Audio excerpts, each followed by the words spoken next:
With a poetry of love, romance, and good fortune, Van Cleef & Arpels has historically celebrated luck, joy, togetherness, and optimism since it was founded in 1906. This brand depicts romance and wonder in most of their creations.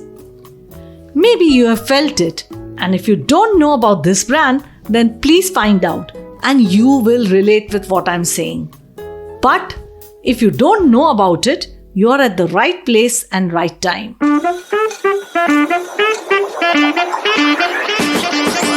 Welcome back to Luxe Insider with me, your host Anita Khatri. Today, prepare to be enchanted by the story of Van Cleef & Arpels, a maison born from a love story as timeless as its creations, and the brand that I love and desire to own at least one piece of jewelry. This story of love and passion for precious stones began in 1895 in the heart of Paris with the marriage of Estelle Arpels, daughter of a dealer in precious stones, and Alfred Van Cleef, son of a lapidary. Who is a lapidary? A person who cuts, polishes, or engraves gems. Their shared enthusiasm, passion, and a sense of innovation laid the foundations of this fine French jewelry house.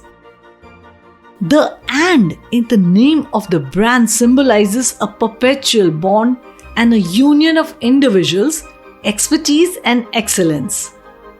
Love laying the foundation, the first piece rightly mentioned in the sales records from 1906 is a diamond heart. The brand has crafted exceptional pieces as tokens of love dedicated to great romances. Chirping love songs in the tranquility of nature with their better halves. The lovebirds have celebrated romance since the 1940s. Dance and music, theatre and opera. The brand brings to life some of the most revered characters from the most celebrated plays with diamonds, rubies, emeralds, and sapphires. This romantic theme is also reflected in any of their exhibition booths that they participate in. I was also fortunate to meet Mr. Rainer Bernhard, Director Research and Development Horology at Van Cleef & Arpels, who has been with the maison for the last 12 years. When I asked him how they come up with such innovative, beautiful, poetic pieces, here's what he had to say on their inspiration at the maison. First of all, the inspirations, it's easy for us because the inspirations, they come out of a couple of fields that we love. These fields are very much filled with ideas. For example, the company based on a love story. Love is still a very powerful element that we bring forward. Poetic astronomy, very important for us. The enchanting nature. Oh, what a great source of ideas. Fashion, So we have different aspects. Luck, So and there's so many ideas. From time to time, a little bit hidden. So we do some research, we think about it, we talk a lot, we discuss, and ideas are generated within the team, and are there. So you have to work to find them, but as we stay within our fields, and the fields are rich, so the ideas are there. Oh, yeah. Worn by film stars, heiresses, and royalty, Van Cleef & Arpels has been associated with the wealthy and the famous since its inception. Let me share a few celebrities who have adorned Van Cleef & Arpels. In 1938, the jeweler created a ruby and a diamond Jatier bracelet, one of the most spectacular pieces it had ever made, for Marlene Dietrich. Princess Faiza of Egypt, one of the 5 sisters of King Farouk, had the Art Deco necklace made for her in 1929. When it was sold at Christie's in 2013, it was sold for $4 million. It was none other than Van Cleef Arpels, who acquired this for its own collection. When Christie sold Eva Peron's flag brooch in 1998, which she had commissioned from Van Cleef Arpels in the late 1940s, the brooch was estimated at $80,000 to $120,000.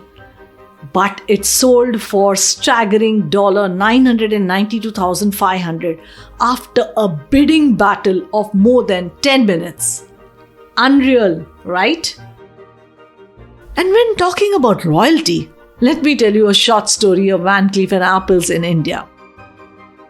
Addressed as Miss Brown by her favorite jewellers, Maharani Sita Devi travelled with thousands of saris, all coordinated with shoes, fur and jewellery. The Maharani of Baroda fell in love with this fine jewellery house when she commissioned a solid gold tongue cleaner from them. Being a regular at the Ritz in Paris, situated right across the Maison, Sita Devi often shuttled between her favourite spots and the hotel.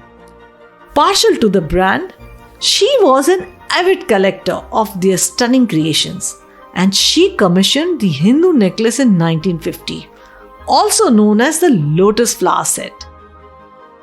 With 13 teardrop emeralds totaling to more than 150 carats, the gems were a part of the Baroda crown and were provided by Sita Devi herself.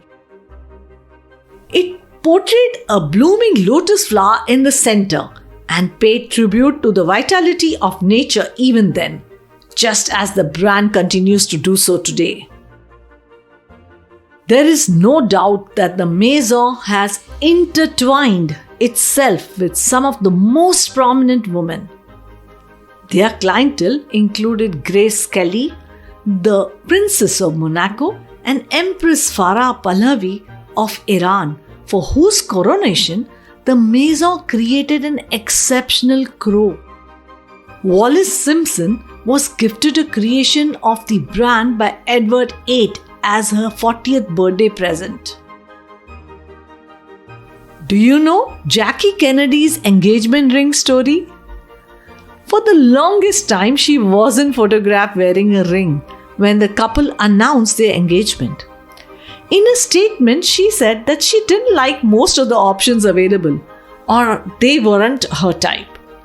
But the rest is history when she found the Toi and Moi design. Given her status as a style icon, it's no surprise that Jackie Kennedy's dazzling engagement ring has provided inspiration for countless brides over the years.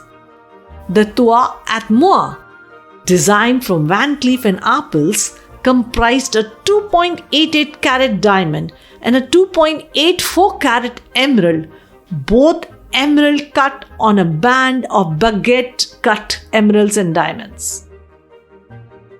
Toi et Moi, which translates as You and Me, has enjoyed a surge in popularity with the likes of Ariana Grande, Kylie Jenner, and Megan Fox, all sporting the romantic design. Now that we are on the engagement rings, weren't we all ruled by Ranbir Kapoor's romantic proposal to Alia Bhatt and Masai Mara? Reportedly, Ranbir got the ring designed by Van Cleef Arpels. Adorned with 8 diamonds, the ring has a huge hexagonal-shaped solitaire diamond in the center. Though the carats and the exact price of the ring haven't been reported yet, it is definitely priced more than rupees 1 crore.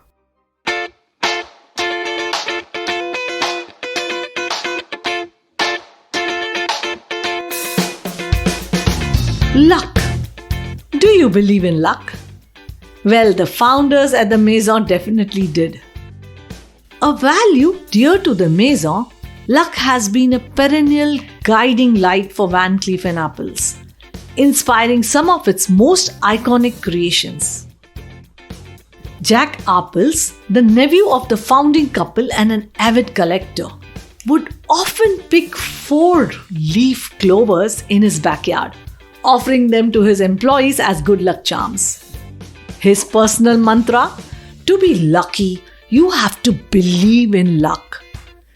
Inspired the Maison to create a collection that saw 4 leaf clovers edged with golden pearls set upon chic fauteuil. This is how the famous Alhambra collection was born.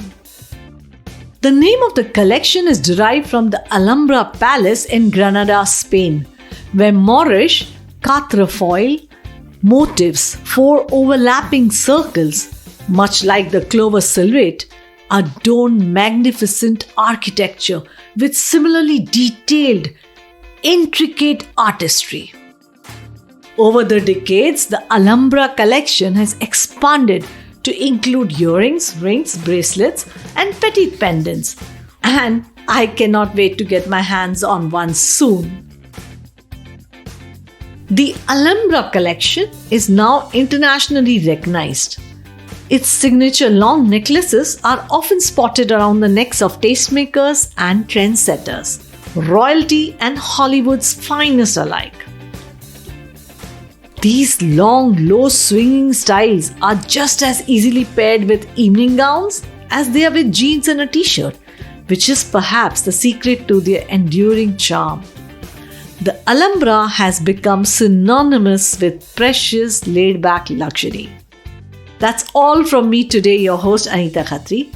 I cannot wait for Van Cleef & Arpels to open their doors in India. Don't forget to follow me on Instagram if you don't already. See you next week with yet another interesting episode. And, oh yes, wishing you all a very happy new year. This year, we have charted a number 2 position. Thank you for all the love and support. With this love and support, we will peak at number 1 the soonest. On this note, don't forget to join me next week. Bye for now.